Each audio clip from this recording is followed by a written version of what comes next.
Twista. And taxes don't mix, apparently. No. So according to documents obtained by Double XL on Monday, June 29th, Twista pleaded guilty and towards not paying taxes from 2019 to 2023, despite making money from multiple sources of income, including shows, streaming royalties, album sales, and music licensing. Question. Why does the hip-hop industry place such an overwhelming, and maybe this isn't true, shouts to Mike, he put this question together. Why does the hip-hop industry place such an overwhelming cultural premium on maintaining the illusion of immense luxury?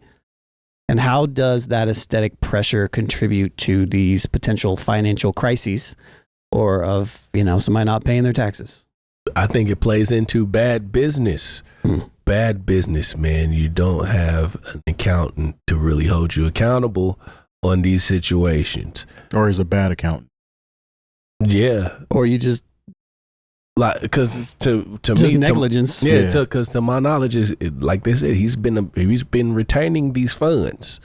This money has been coming in over the years for all of these shows, et cetera, et cetera. Why are you not paying your taxes? It's just bad business. I don't know if I could blame it solely on hip hop and the illusion of immense luxury and trying to keep an aesthetic. It's just bad business. I've seen it happen to Fat Joe. I've seen it happen to Lauryn Hill. I've seen it happen to Wesley Snipes. To Lil Wayne. Yeah.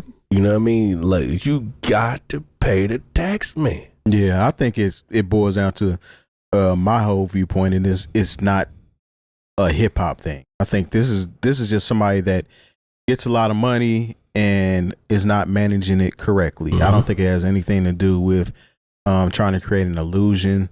It's just a matter of not being on top of your business or just saying you're going to do it later, because it doesn't, like he just said, Wesley Snipes had a situation. I mean, everybody's had situations. Yeah, and it's been in all forms of art, though. It's not hip hop. And it's almost like you're painting it as it's something that only hip hop does. Fair. Well, because one of the first times I heard about a rapper getting into it with the IRS was Will Smith back in the day.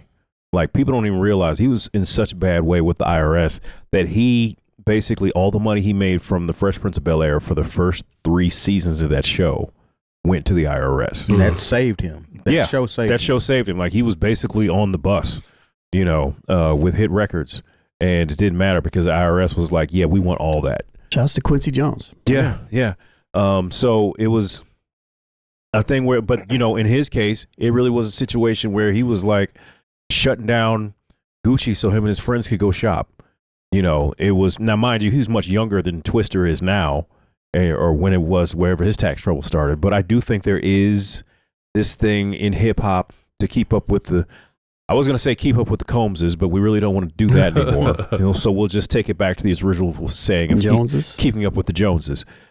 Or the Carters. Or the Carters. Keeping up with the Carters.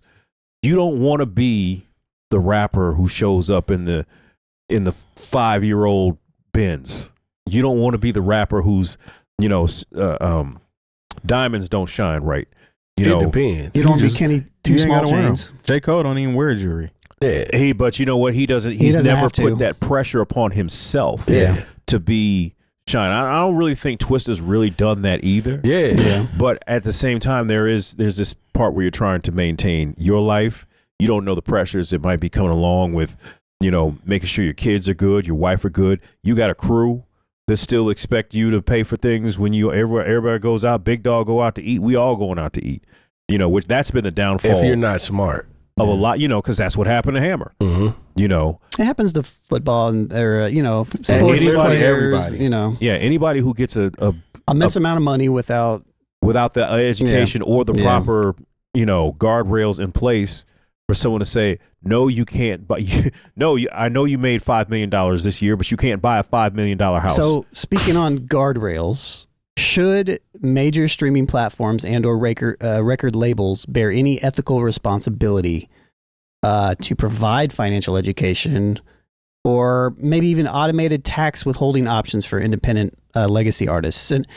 So from the perspective, like I run a very boutique independent label, even or when I get paid from my distributor for my solo works, or when the distributor pays anybody else for anything else, or if I get a check from ASCAP or wherever I get it from, right? My publishing admin, or even YouTube, right? They send you a 1099.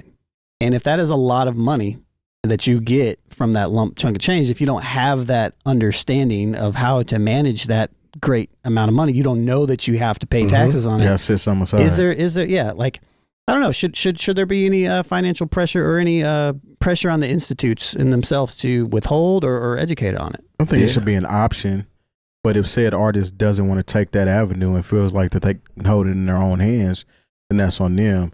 It also comes with hiring somebody that has, you know what I'm saying, a good education and knows what's going on, because I've seen people that actually call whoever manages their money, hey, do you think it's okay if I buy this?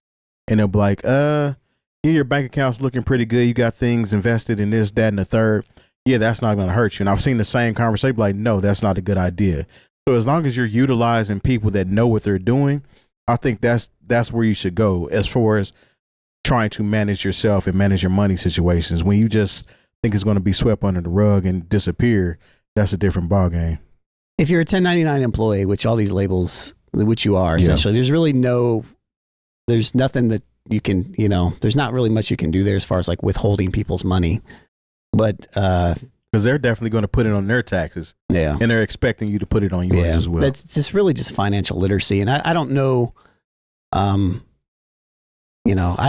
maybe at least if these distribution companies have like resources to understand it, I think would be a good basis to some degree, but and maybe just conversations like this where we're saying like, hey, get yourself a manager or get yourself an accountant or find somebody around you that at least understands this, that can guide you in that direction. Jerry Maguire. I can't put, I get that it's definitely a service that needs to be offered, but I cannot shoot Twista no bail on this because it was 2019 to 2024 or something like that.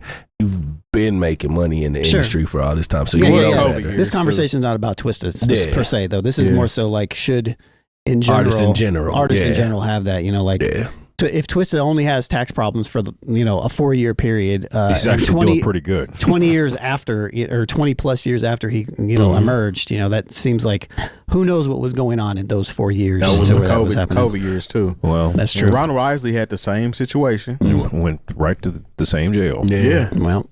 Well, I mean, also Aaron Neville. I think that considering how automated everything is and how technology is just taking over everything in the industry, the same way, but at the same time, I think they could set up an option to where, okay, if you're owed this much money through your streaming, whether it be through music streaming service or even YouTube, you say, hey, could you put 40% of this aside? Yeah. But at the same time, we feel like these streaming apparatuses are robbing people as it is. Right. They're graping you. They're probably not that. Yeah, so do I really want to put any trust in you holding back the right amount of money? Yeah. I mean, here's what I do. I have my business. I have multiple savings accounts, and anything that I make, because I do most of my work is 1099. So every time I get a check, I just deposit X amount of money into this specific savings account that I have that's called tax savings. And so I just deposit a little bit of money in there on every single check that I get. So hopefully by the time the tax season rolls around, I have enough money in there to pay my taxes and not have to dip into other funds. And that's probably at the very bare minimum what I think most people should do. And you're responsible. Anybody can be responsible. Yeah. Like you just need to create your thing. Yeah. And that kind of goes back to people who have never had money, and once they get the money, they're not really interested in the financial literacy because they have the money. On the ball out. Yeah. So like in some of these cases, that's what's going on. Is like, I've never had money. Somebody needs to show me the person to help me manage this. And sometimes that's too late. Yeah.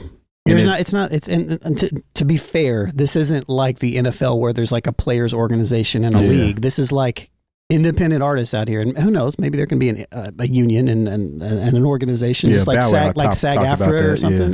Who knows? But Bowert, yeah, one of the good ideas he had. I think that those things are reasonable.